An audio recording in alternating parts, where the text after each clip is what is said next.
Imagine for a second that you do everything right. Right. You take that ultimate leap of faith. You follow the clear, undeniable leading of God, making a really hard choice that puts your reputation, your comfort, and, well, your security on the line. Yeah, and you expect a breakthrough.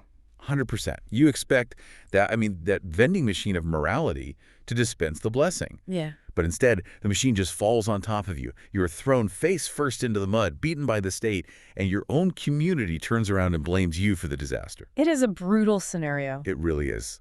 Welcome to Reformed Thinking. Yeah. I am so thrilled to have you with us for this deep dive. Our mission today is to look at a moment in history where doing the right thing resulted in absolute, unmitigated devastation. And it is a scenario that shatters our modern expectations of obedience. We really like our moral choices to be instantly validated by our external circumstances. Oh, for sure. We crave a clean transaction. Yeah, a predictable transaction. But the historical and theological realities we are unpacking today from texts like Bricks Without Straw and The Sovereign Crucible, well, they tell a completely different story. We are zeroing in on Exodus chapter 5, verses 10 through 14. So let us set the scene. Moses has just walked into, arguably, the most intimidating royal court on the planet. Yeah. He stands before Pharaoh and delivers God's command to let the Israelites go. But Pharaoh does not give in. He does not even try to negotiate. He responds with just sheer contempt. Right. He looks at Moses and says, "Who is Yahweh that I should obey his voice?" And then he turns around and issues a crushing, mathematically impossible administrative decree against the Israelite slave population. And the fallout is immediate. And it is terrifying. We are going to look at what happens when obedience to God results in immediate, intensified suffering. Yeah. We will see how the architecture of human tyranny acts as a crucible for divine deliverance. The sudden, violent escalation of Israel's affliction following the obedience of Moses is not a sign of divine failure. No, it is the deliberate exposure of bondage. Spot on. We really need to understand the world we are stepping into here. Yeah. Because this is not just some local dispute over wages. The historical backdrop is staggering. We are looking at a mid-15th century BC setting. Right. Egypt is in its golden age during the 18th dynasty. Yes, the 18th dynasty. And the pharaoh on the throne, who is historically identified as Amenhotep II, well, he is an absolute monarch. He's not just a king, though. No, he is worshipped as a living deity. He is seen as the physical incarnation of the sun god. When you look at the 18th dynasty records, you see an empire at the absolute peak of its arrogance. Wow. Amenhotep II is not a politician worrying about, poll numbers. He believes he controls the cosmos. He believes the weather, the crops, and the lives of millions are subject to his divine breath. So when Moses, an exile, walks in and makes a demand on behalf of an unseen god, it is an affront to the entire Egyptian worldview. It is a massive insult. And the political climate on the ground is basically a powder keg. The Hebrews have multiplied rapidly. The Egyptian state does not see a minority group. They see an existential national security threat. Yeah, the demographic growth is terrifying to the ruling class. So to control this population, the empire uses state-sponsored chattel slavery to build massive supply cities, places like Pithom and Ramses. And those supply cities were colossal garrison centers. They were designed to secure borders, store immense wealth, and project dominance. Right. The state machinery required a limitless supply of free, expendable labor to maintain that growth. The Hebrews were the engine of Egypt's infrastructure. So Moses walks in and requests a 3-day worship trip into the wilderness for this massive labor force. And to Pharaoh, this is not a request for a religious holiday. No, it's cosmic treason. Yeah, it is a direct threat to Egypt's religious monopoly and a massive strike against their economic stability. Pharaoh has to respond. But he does not just order mass executions because, well, he still needs the cities built. Right, he needs the labor. He has to break their spirits without stopping production. So how does he mathematically engineer their exhaustion? Well, he issues a calculated administrative counterstrike, and it is aimed directly at the supply chain of their daily labor. Oh, wow. To grasp the cruelty of this, we really have to look at the mechanics of ancient brickmaking. Building these massive supply cities required millions of mud bricks. Yeah. But you cannot just, scoop mud out of the Nile, form a block, and leave it to bake in the desert sun. Because it would just fall apart, right? Yeah, the sun will pull the moisture out way too fast, and the brick will crack, crumble, and turn back to dust. Right. The structural integrity requires a very specific recipe. Absolutely. The bricks required meticulous ratios of clay, sand, and straw. The Hebrew word for this processed agricultural straw is tibim. Pibim. Yeah, tibim. This was brought in from the threshing floors. It was clean, chopped straw that provided the essential binding strength. It acts like rebar in concrete. That is a great analogy. It held the mud together while it dried. Without it, the bricks are useless for construction. And historically, the Egyptian state provided this straw to the slaves through a highly organized supply chain. So Pharaoh's decree severs that supply chain. He does. He orders the taskmasters to stop giving the people straw, but he demands they produce the exact same quota of bricks every single day. Let us map this onto a modern scenario so you can really feel it. Imagine you survive a hostile corporate takeover. Okay. A new CEO comes in, looks at your specific department, and decides he hates you. But he cannot legally fire you yet, so he deliberately removes your entire operating budget. Oh, man. He unplugs your servers, takes away your software licenses, fires your support staff, and, locks the supply closet. But then he calls you into his office and demands you deliver the exact same quarterly earnings report by Friday, or you will face severe physical punishment. That is a terrifying spot to be in. That is the psychological and physical nightmare Pharaoh is unleashing. But I have a huge question about his tactics here. If he just wanted to punish them for asking for time off, why not just double the brick quota? Why attack the straw specifically? It seems like an unnecessary complication of his own building projects. That is a really crucial question. The analysis of this text shows that attacking the straw is not random at all. It is a targeted theological counterstrike. Okay, unpack that. Well, Moses came into the court claiming, Yahweh says to let us go worship. Moses is asserting the authority of a higher God, so Pharaoh responds by withholding the basic materials of survival to prove a point. Oh, I see. Yeah, he is attempting to prove that Yahweh has no authority, no jurisdiction, and absolutely no ability to alleviate their daily suffering. He is hitting them where they live. He really is. By attacking the supply chain, Pharaoh is proving that he controls the environment, the logistics, and the very bodies of the slaves. He is essentially sending a message to the mud pits. Your God wants you to go into the wilderness to worship. Your God cannot even get you grass to make your bricks. I am the true God here. Look to me, fear me, and forget about Yahweh. That is a chilling realization. The theology of Egypt becomes the tangible pain of Israel's beaten backs. Pharaoh's God complex is weaponized into administrative policy. It is. But because he considers himself a living God, he preserves a pristine distance from the suffering. He does not walk down into the mud pits with a whip. He pushes the command down a very specific, carefully constructed chain of authority. Because the bureaucracy of hell is highly organized. The historical record details two distinct tiers of administration operating in the brickyards. You have the Egyptian nodasim and the Hebrew shadarim. Okay. The linguistic differences between these two terms give us a clear picture of how this tyranny functioned on the ground. Break down those terms for us. What does a nodasim actually do? Well, the root of nodasim carries the primary meaning of forcing, driving, or exacting tribute with absolute physical severity. So they are the muscle. Yeah, they are often translated as taskmasters or drivers. These are the pagan Egyptian overlords. They represent the state, they carry the whips, they possess the legal authority to inflict violence to compel labor. And then below them, you have the Hebrew shodarim. Yes. The shodarim were native Israelite officers. They were essentially scribes, accountants, and foremen drawn from among the slaves. Oh, so they are Israelites. Yes. Their root word is associated with writing and administrative organization. They did not carry whips, they carried ledgers. They were forced to manage their own kinsmen, tracking daily output, organizing the work gangs, and maintaining order. This reveals the sinister brilliance of the oppressive system. Pharaoh creates this vast distance between his clean throne room and the filthy mud pits. Right. He forces the oppressed to police their own people. Yeah. The oppression becomes vertical, the Egyptian state oppressing the Israelite nation, but it also becomes horizontal. Israelites are forced into painful, compromising positions over other Israelites. And it introduces an incredibly dark psychological warfare. The taskmasters deliver the decree to the people with the formula, "Thus says Pharaoh."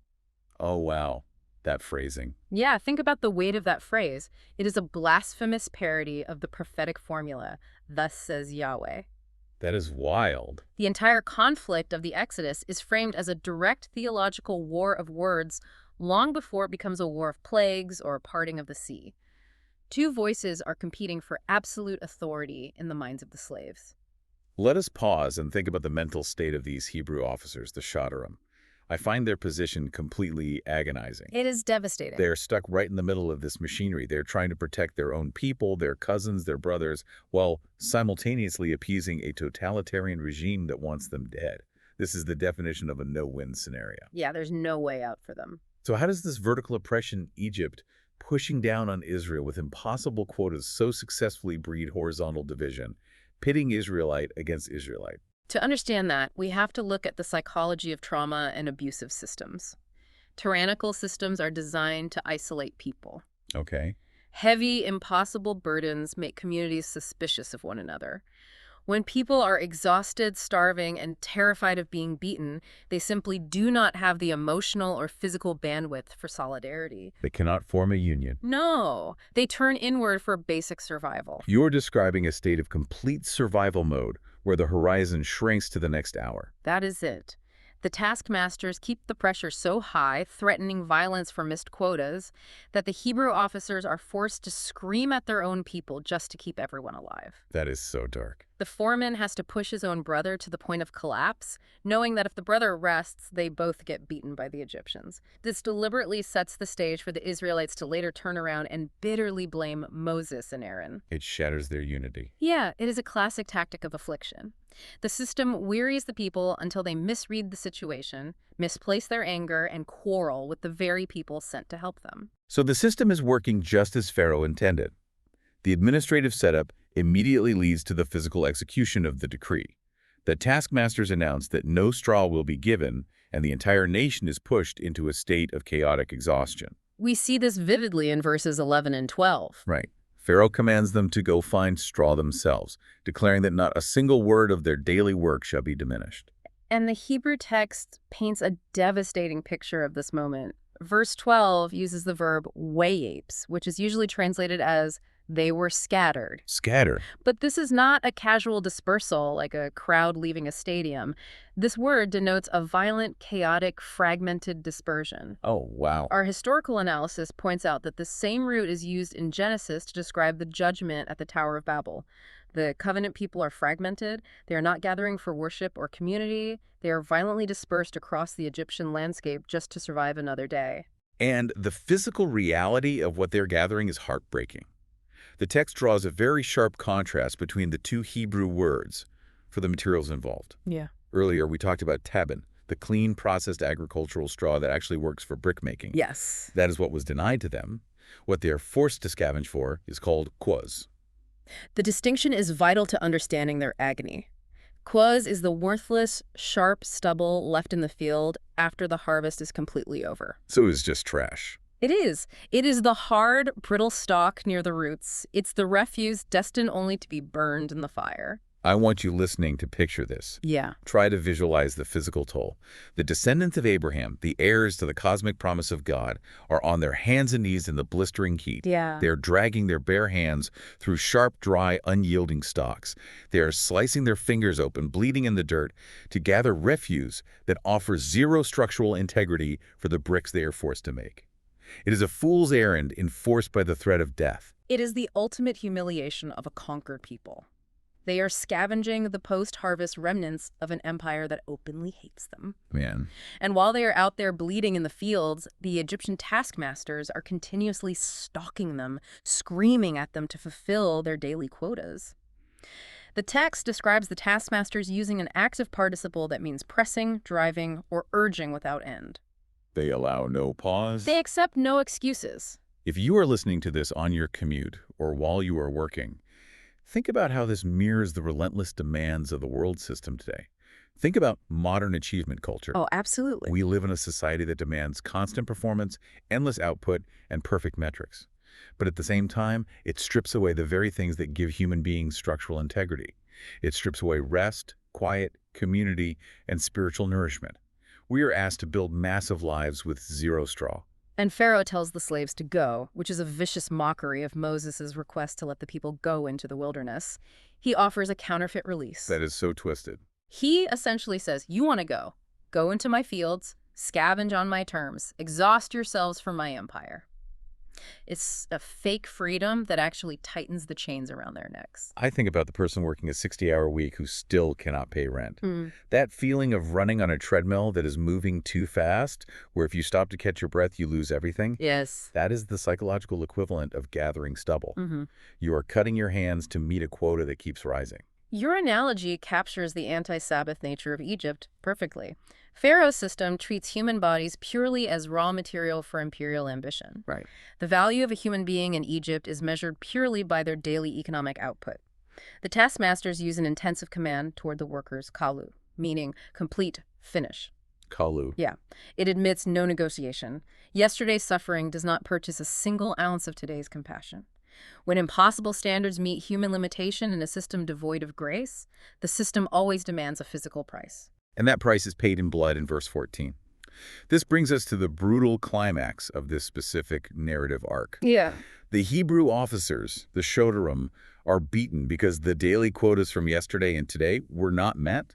They simply could not force the scattered, bleeding people to make enough bricks out of worthless stubble.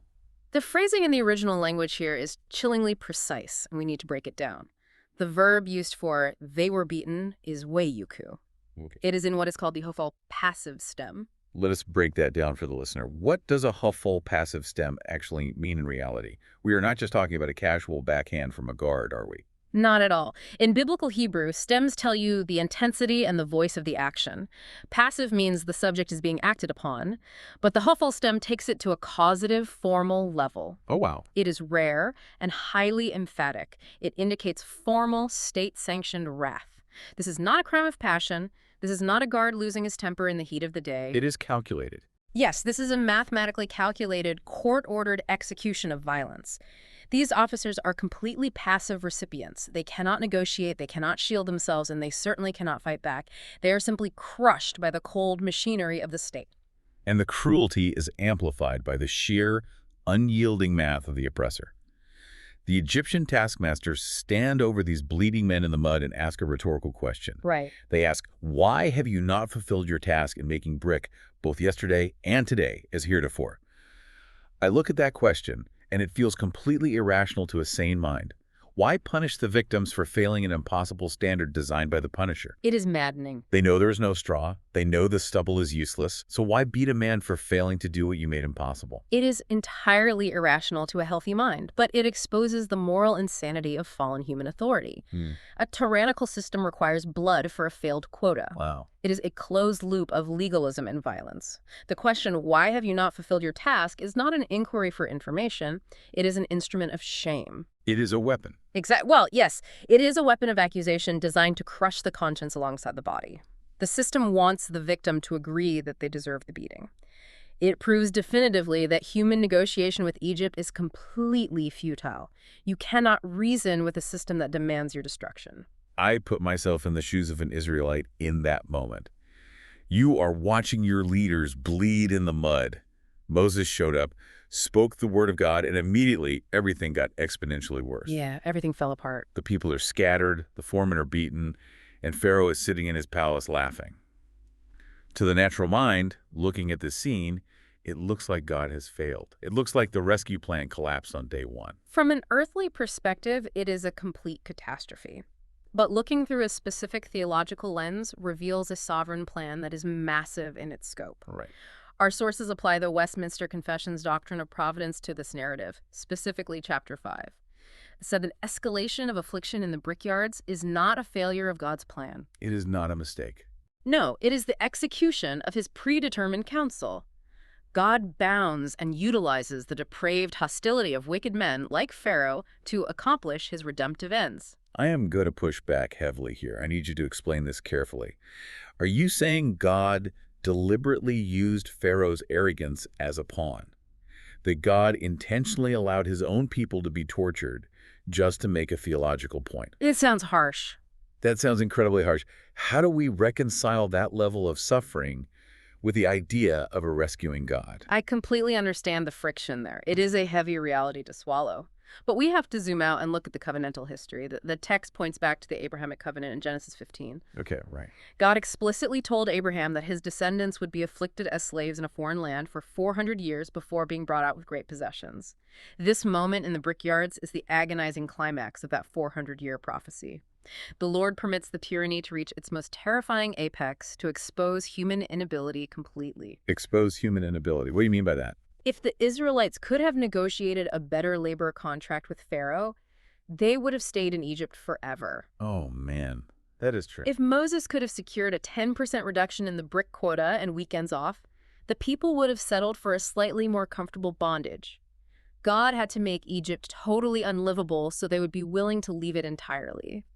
He uses the white-hot heat of Pharaoh's rage to burn away any desire to stay in the mud pits. That makes me think about Moses' intent when he finally wrote all of this down later. He is writing this narrative for the original audience, which is the wilderness generation. Right. These are people who, after they were miraculously rescued, developed a chronic habit of Egypt nostalgia. Whenever they got hungry or thirsty in the desert, they would romanticize their past. They really did. They would complain to Moses, "Oh, we remember the fish we ate in Egypt freely, the cucumbers, the melons, the leeks." They remembered the menu, but they completely ignored the whips. Which is why Moses had to write this account with such raw, unvarnished detail. He wrote this to demolish those romanticized lies. He had to be blunt. Yes. He forces them to remember the sharp stubble cutting their hands. He forces them to remember the exhaustion, the impossible quotas, and the bleeding backs of their own officers. He is applying a severe pastoral medicine to cure their retrospective idolatry. Wow. He wants them to remember the absolute horror of the system so they will never, ever want to return to the house of bondage. This brings up a massive issue for the listener right now. Let us talk about modern expectations. When someone takes a step of faith, maybe they leave a toxic relationship, or they take a stand for truth at work, or they finally surrender a destructive habit and their life immediately gets harder. The modern reaction is to panic. Oh, absolutely. The immediate assumption is, I misheard God, or God abandoned me. I tried to do the right thing and I lost my job, or my friends turned on me. How does the text of Exodus 5 correct that assumption? It corrects it by forcing us to distinguish between God's delay and God's denial. That is a huge distinction. It really is. The worsening circumstances are not a sign of divine abandonment. They are often the sovereign crucible used to strip away our carnal confidence and our self-reliance. Think about it. When the Israelites believed Moses in chapter 4, they still had a measure of human strength. They had straw. They had a functioning routine. Yay. By the end of chapter 5, they have absolutely nothing. They are completely bankrupt. Yes, and that bankruptcy proves that deliverance must be entirely monergistic. Let us define that for the listener. Monergistic. Monergism means one working, mono meaning one, ergon meaning work. It means salvation is a one-sided divine rescue. Okay. If we contribute to our own rescue, if we pull ourselves up by our bootstraps, we will share the glory. We will say, God helped me, but I also did my part. God strips away the straw, he allows the quota to crush us, and he brings us to the end of ourselves. So when the rescue comes, it is undeniably his work alone. This historical helplessness points directly to a massive theological framework. The texts we are reviewing do a fascinating redemptive historical reading of this moment. They argue that Egypt operates like the covenant of works, and Pharaoh acts as a historical type of Satan. The parallels are striking and very intentional. The unyielding brick quota mirrors the condemnation of God's perfect law over a fallen humanity. The covenant of works. Yes. The covenant of works is the basic legal demand of God's holiness. It says, do this and live, obey perfectly, and you will be blessed. The law demands absolute flawless righteousness. But a totally depraved human being lacks the spiritual straw to satisfy that demand. We are spiritually bankrupt from birth. So we are wandering around the fields of our own lives, gathering the stubble of self-righteousness. We try to scrape together good deeds, moral achievements, a spotless reputation, a perfect attendance record at church. Right, trying to build a resume. Yeah, we are hoping we can build a resume that will survive the intense judgment of God. But the stubble has no structural integrity. It just cuts our hands, leaves us exhausted, and always falls short. And while we exhaust ourselves trying to build our own righteousness, the accusing voice of the law acts just like those Egyptian taskmasters. Wow, that is heavy. It constantly demands, fulfill your daily quota, be perfect. Yeah. But the law provides no grace to accomplish it. The law can only command it, it cannot assist. The natural man is trapped in a system that demands a perfection he cannot possibly produce. This also highlights the severe limitation of human leadership. The analysis contrasts Moses with Christ. Moses is a failing human mediator here in chapter 5. He is. His intervention actually makes the suffering worse initially. He speaks the word faithfully, but he cannot change the hearts of the oppressors, and he cannot provide the straw for the oppressed. He is just a man. Moses is a true prophet, but he is just a shadow. He points to the ultimate deliverance required. He cannot, by his own physical or rhetorical ability, break the yoke of Egypt. His failure in this moment points the reader to the deep human need for a redeemer greater than any earthly liberator. Which brings me back to those beaten officers in verse 14. I cannot stop thinking about them. I look at those men, bleeding in the mud because of a failed quota they could not possibly meet, and I cannot help but see the concept of substitution. Oh, for sure. They took the physical blows for the failed production of the people under them. How does this specific moment point us to the gospel? If we follow the trajectory of substitution, it points us directly to Isaiah 53 and the cross. Okay. The Israelite officers suffered under an unjust system, but their suffering, while tragic, could not actually atone for the people. Their blood could not buy freedom. However, Jesus Christ is the greater mediator who steps directly into the arena of divine judgment. He is the ultimate substitute. Break down how that substitution works in this context. Well, the law demands a perfect quota of righteousness. We failed to meet it. The penalty for failing the quota of God's holiness is death. But Christ steps in. He does not just stand beside us and offer encouragement. He places himself under the law. He lives a perfect life, rendering the full quota of righteousness. And then, on the cross, he receives the ultimate cosmic blows of divine justice upon his own back to pay the debt of our failure. He takes the whole passive beating. Yes. The formal, state-sanctioned wrath of God against sin falls entirely on him. Absolutely. He bears the curse of the law for his people. He takes the punishment we earned by trying to build our lives with stubble. And instead of the taskmaster's endless demand to make bricks, complete your quota, Christ declares from the cross, it is finished. It is finished. The quota is met. The debt is paid in full. The oppressor is permanently defeated. That reframes everything about how we view success, failure, and spiritual survival. Because this ancient text maps so perfectly onto the human spiritual condition, it offers incredibly sharp corrections for the modern era. It really does. We need to talk about how this applies today. Our sources apply this text to contemporary Christianity, and they explicitly use it to refute the prosperity gospel. The prosperity gospel is a false theology that claims obedience to God guarantees a shield from temporal suffering, financial lack, or physical illness. This is so prevalent, too. It argues that if you have enough faith, your life will be smooth, prosperous, and victorious in a worldly sense. Exodus 5 completely demolishes that entire system of thought. To think about the logic. If the prosperity gospel were true, Moses declaring, "Let my people go," in perfect faith, would have resulted in Pharaoh immediately handing over the keys to the treasury, apologizing for the inconvenience, and giving them first-class chariots out of town. Right, that is what they would expect. Instead, Moses obeyed perfectly, and the result was an immediate, catastrophic increase in suffering for the entire nation. Faithfulness to God often provokes the hostility of the world system. The text also offers a severe critique of pragmatic, seeker-sensitive church methods that try to modify the biblical message to avoid offending the culture. Unpack that. How does pragmatism play into this? Modern pragmatism asks, what works? How can we make this message more appealing? How can we lower the friction? Right, trying to make it smooth. If Moses had been pragmatic, he would have entered the throne room and tried to negotiate a minor labor reform. He would have asked for a 10% reduction in the brick quota, better working conditions, and maybe a seat at the political table. He would have tried to strike a deal. He would have compromised. But true theology demands uncompromised proclamation. Moses demanded total release for worship, knowing full well it would provoke the wrath of the empire. Because there is no compromise between the kingdom of God and the kingdoms of this world. You cannot strike a deal with a system that demands your soul. Which makes me want to turn this directly to you, the listener. Where do you hear the voice of Pharaoh in your own life today? That is the application we all have to face. It might not be a physical taskmaster with a whip. It might be the tyranny of performance righteousness. It might be the achievement culture at your job whispering, produce, perform, prove yourself, never clock out, and perhaps you will have value. Yeah, that constant pressure. Or it could be religious legalism, demanding that you build an impossible tower of moral perfection to earn God's love. We must ask ourselves whose voice is ordering our days. Are we driven by the relentless demands of a world system that measures our worth purely by our output?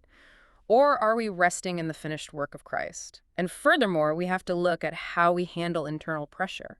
When the heat is turned up in our lives, do we act like the Israelite officers? That is the trap. When you lose the straw, do you turn your frustration inward? Do you devour your own community? Do you blame your spouse, your friends, or your leaders? Do you become bitter because the vending machine didn't work? It takes a supernatural grace to look past the immediate lack of straw and trust the invisible hand of providence. This text calls for a deep repentance from retrospective idolatry. We must stop longing for the old life of sin just because it felt familiar or predictable. Amen to that. We must stop trying to gather the stubble of our own moral achievements to impress a holy God. The call of the gospel is to drop the stubble, stop running the treadmill, and rest entirely on the free justification found in Jesus Christ. So as we wrap up this deep dive, let us summarize the core thesis we've been working through. The crushing weight of Pharaoh's decree, the withheld straw, the impossible quota, the bleeding officers, was not evidence of God's absence. No, it was not. It was the deliberate exposure of tyranny's true face. God allowed the Egyptian system to flex its muscles to the absolute breaking point. He did this to set the stage for a deliverance that relies solely on his sovereign strength. The brickyards were not a place of final defeat. They were the staging ground for a miraculous, undeniable exit. It is the dark valley that makes the subsequent revelation of God's grace shine with absolute brilliance. Yeah. The total helplessness of the people in chapter 5 is the necessary prerequisite to the parting of the sea. It proves, once and for all, that salvation is of the Lord. I want to leave you with a specific, lingering question to turn over in your mind this week. Think about the areas in your life right now where you are frantically gathering stubble. Where are you cutting your hands to meet an impossible standard of worth or success or religious perfection? It is a heavy question. What if the total collapse of those efforts isn't a failure you need to fix? What if your exhaustion is what if it is the precise moment God is clearing the stage to show you a rescue you could never earn? Thanks for taking this deep dive with us. Keep thinking critically, keep resting in grace, and we will catch you next time.